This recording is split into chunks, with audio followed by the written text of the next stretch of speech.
Hi, I'm Janine Theus, and I'd like to welcome you to this presentation of the science of investing, how returns really work. Today we're going to be separating the truth from the myths of investing. What is Wall Street telling you? What is the financial media machine causing you to do? How about the academic story, which is what we're going to concentrate on today? And what price is peace of mind for you in your investing experience? Now, you've seen this guy. He's so cute. Everybody loves him. But it's so simple that a baby can do it. But if that's true, then why do you feel like this? You don't know which way to turn because there's so much information out there. Or how about some of you feeling this way? We know that this happens to a lot of people because of investor behavior and all of the research that we've looked at. What is this fear? What's behind this fear? Well, let's look at what happened between 2009 and 2013.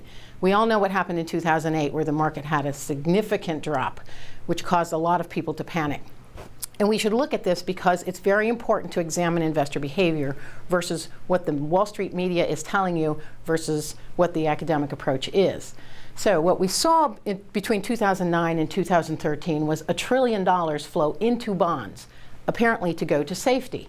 And we saw billions of dollars flow out of stocks. So people were panicking from the risk asset to the supposed safe asset. Yet the rate of returns on bonds for that period of time was 26%, and the rate of return on stocks was 99%. So just in this period of time, which is about 6 weeks, in 2013, so after the market had had its full run-up, we saw billions of dollars flow out of bonds and back into stocks after the market's up. So what does that really look like in a picture?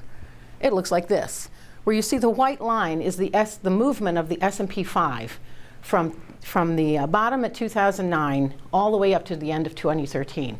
And each of those red lines are billions of dollars leaving the market every week. And you see this big drop in 2011, which is the long line there. People panicked because the talking heads were once again telling you to get out of stocks. So people panicked when a slight drop in the market at that point in time because of their experience with 2008. So what really happened in the market? Well, if you look at the S&P 5 return totally from the bottom of 2009 to the top of 2014, that was a total return of almost 200%. So that means about 23% annually. And the CRSP market, which is the entire US market, from the largest of the large stocks to the smallest of the small, that return was totally 320%. And then you had that annualized return at about 30%. Did you happen to get that in your portfolio? And then the Russell value, 200% for an annualized return of 23%. That's very significant, and many people missed that because they panicked and got out, which is why Dalbar shows the average equity investors return to be about 3.69% because people panicked. Yet the market's return, the S&P 5 in this case, was 11%. So people are essentially treading water in their investments. So we're going to look at these common myths that cause you to do these things: stock selection, track record investing, market timing, and the costs of investing. So stock selection, we know, is choosing a stock or a fund based on the belief that they're going to do well in the future. The Wall Street market machine has you doing this all the time. And it's the way they advertise and send that information. Now we're going to go back in time a little bit with this magazine cover, but they're showing you the 10 stocks that you should invest in that are going to last decades. And this was back in 2000, and we all remember what happened in 2000. So what was the real price change? It was a minus 62% in just a little less than 2 years. And how about this? In 10 years, that's a minus 46% of those 10 stocks. Those were not such good picks after all. Now this is a bit of an eye chart, but when we talk about mutual funds, the first mutual fund was built in 1923. We started killing them off in 1963. So how many funds have been born? A lot have been created by the financial media machine. So as of 2013, you have 30,000 mutual funds that are open. But there have been over 50,000 funds born. So how do you know if the data you're looking at is real for all of those? And if you look at the worst 200 funds, that's almost 80% loss. So when funds don't do well, they close or merge them, and it's very difficult for you to capture that information. So we know from the data that active stock picking or fund picking creates a loss for most investors. And that loss is significant. The bottom line is the average US mutual fund. The purple line is the S&P 5. So you're talking over $2 million lost because of active fund picking in the market. So then we're going to look at track record investing. What is that? You all do it in your 401ks. You're looking at past performance, and that's what track record investing is. It's looking at past performance as an indicator of future performance. You're all looking at those funds that you have that are your options in your 401ks and trying to pick the best performance. Well, the problem is markets are forward-looking, so that past performance is irrelevant, and we know that from the data. When we look at data, we say in 10-year period increments, we know that there are returns, and the interesting thing is the number of funds that actually had 10-year performance between 2004 and 1994 and 2003 were only 1,600 funds that actually had 10-year data. If you go another 10-year increment, we have returns, but we also have over 4,000 funds that have 10-year data. So it's very confusing what the market is doing, but that causes you to bet and pick and gamble. There is no correlation in the data that for a manager's ability to pick stocks or funds as an indicator of what's going to happen in the future. So how many funds do you need? Well, here are several fund families. There's 539 funds in the American funds, all the way to almost 300 funds in Vanguard.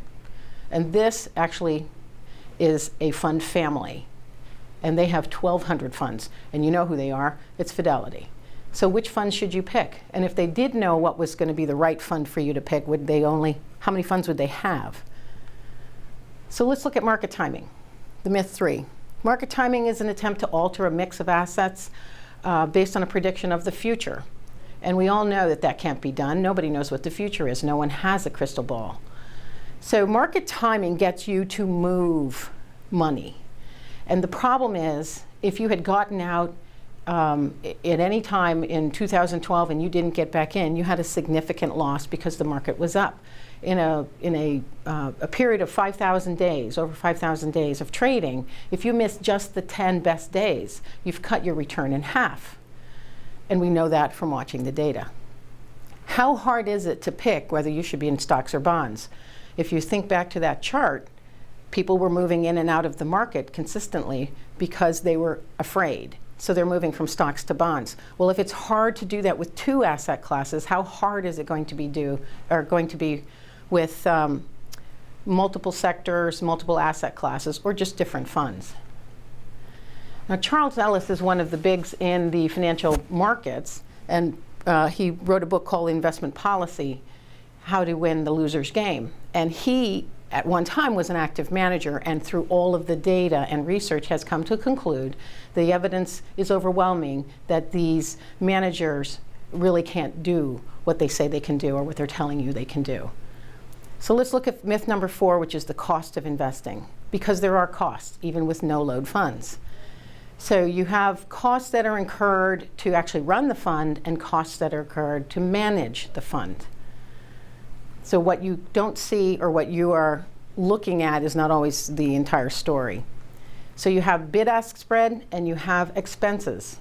Most of you are looking at the expenses because it's by law now required that you should see the expense ratios in your mutual funds, especially in your 401ks. That's only a piece of the cost. This is essentially the market maker taking a haircut on any trade. So whether you make the trade in your E-Trade account or the fund manager makes the trade for the mutual fund, those costs add up significantly over time. And large companies to small companies have a cost. So what you may not see is the bid-ask spread is a % of the price estimate of the actual trading. So while it might cost you a certain dollar amount to trade a stock, this is happening over and over in your mutual funds. So this is just a Morningstar report that shows you've got expense ratios and you've got turnover within the fund. And the turnover is where your costs actually occur that you will never see. So even in no-load funds, this happens. So the key question of the game is, How much better must an active manager be to recover the costs? The answer is daunting. So far, we've had stock selection, track record investing, market timing, and the cost of investing for your 4 myths of investing. The next piece of this presentation, we're going to discuss the actual science of where returns come from.